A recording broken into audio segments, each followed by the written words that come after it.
Hello, my name is Sharlyn Menard, and I'd like to talk to you today about end of life,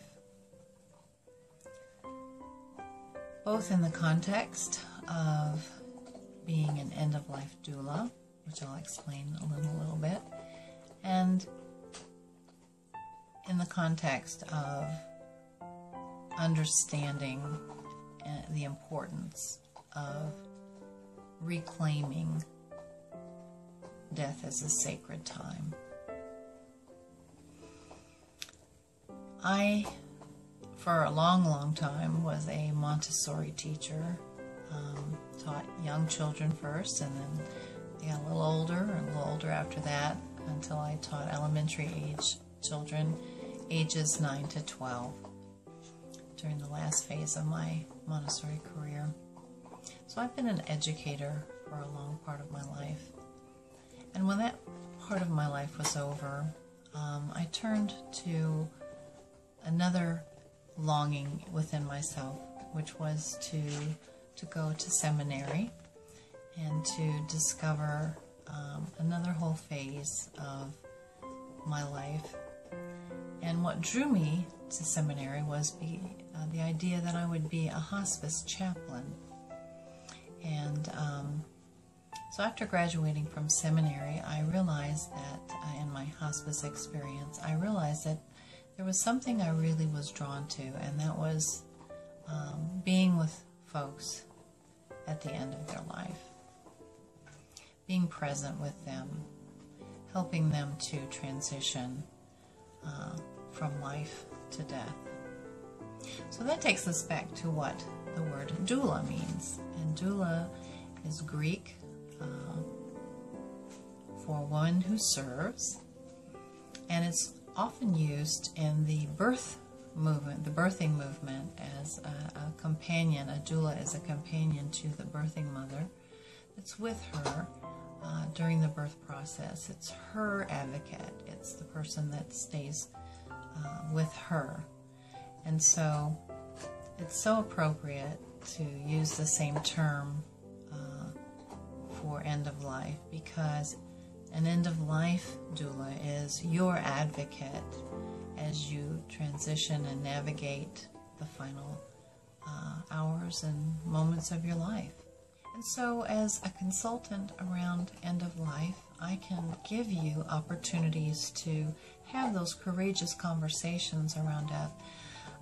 Certainly for those that have had a diagnosis, it's something that's going to be upfront and personal and very much a part of their day-to-day thinking. But it's also, as we come to our second half of life, as it's often referred to, taking a look at end of life, certainly having an advance directive in place is important. So legacy planning, looking at how it is that if you have the capability and the understanding of what it is you want, then you can certainly put it in place. And so looking at these kinds of things together is always a good thing. So this pre-planning comes into play during this phase, because you've already thought it through. You know exactly what kinds of things you want surrounding your at the time that you're in active dying. You know that what smells, what things you want to touch or see. Those things you've actively thought about, and these can be provided for you by your loved ones, so that your process of dying can be your own.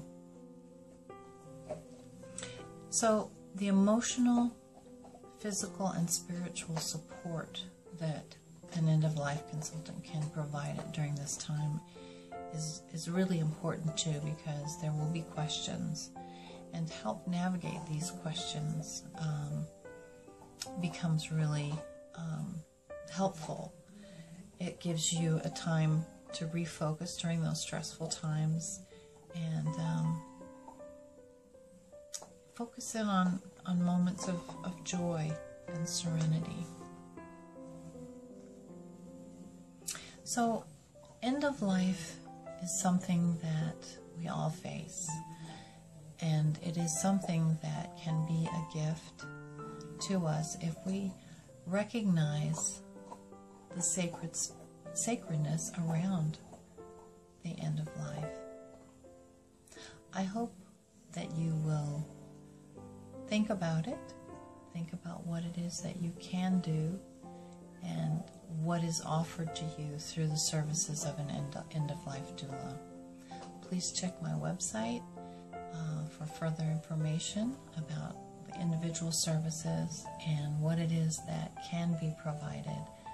I'm only a phone call away.